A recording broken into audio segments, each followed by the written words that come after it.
William Morrow and HarperAudio present The Woodsmoke Women's Book of Spells, a novel by Rachel Greenlaw, performed by Kristin Atherton. For all the Morgan women in our world, and for those still searching. Autumn. October.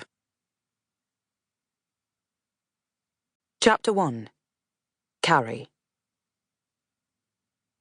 This is not a first-hand account, or even a second, or a third. This tale has been passed down and passed down, discussed around hearths, embellished and clipped, until I sat down to record it in the book. Tabitha Morgan, July 19th, 1929.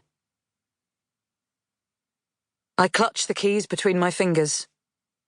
The cottage in front of me is quiet and watchful, small windows tucked into the folds of granite walls. I hesitate, taking a moment, feeling the edges of metal in my hand, the cold, damp air as I draw it down my throat, the light as it snatches at the October clouds above. I needed this moment. It's grown inside me like a nettle, this need, curling around me all these years, stinging me as I turned the other way. But now that the moment is here, I find it is full of ghosts. I turn the key in the lock and fumble with the handle, my fingers slipping over the worn iron, and push. The hinges protest, but the door gives with a low sigh. Inside, it's dark and cold, so much colder than the outside world. I feel the cool air twine around me like an arm, guiding me in, pulling me past the doorway. Perhaps it is Ivy, my grandmother, welcoming me back.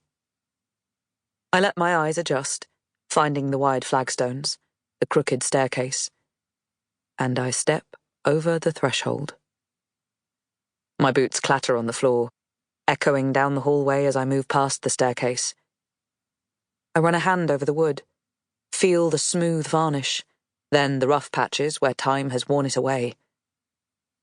It's familiar in the way a dream is upon waking. I haven't been in this house in 10 years, and somehow it seems smaller, frailer than it did 10 years ago. Without the true owner of the place singing in her sweet, reedy voice as she potters around, the cottage holds an air of neglect, of being left too long in the dark, all forgotten. I shake off the cold, drawing my coat a little tighter across my chest, and take the doorway on the left into the front room. The fireplace is littered with the remains of a bird's nest, and a chair lies on its side, as though hastily tipped over. I reach out and right it, but a leg comes off in my hands. Oh, Ivy, I sigh, dropping it back on the floorboards. I don't bother trying the light switch. The electrics won't work. Cora, my great-aunt, said as much in her letter. In a rush, I move to the next room, to the kitchen spread across the back, circling the old farmhouse table and peering out of the back windows. And there they are, the giants that loom over me in every dream, every nightmare. The reason, perhaps, that I have been running for so long. The mountains. I lean over the sink, gazing up at them. The 3 peaks of the mountain range dwarf this cottage, full of secrets, full of stories and whispers and trails you should never wander from.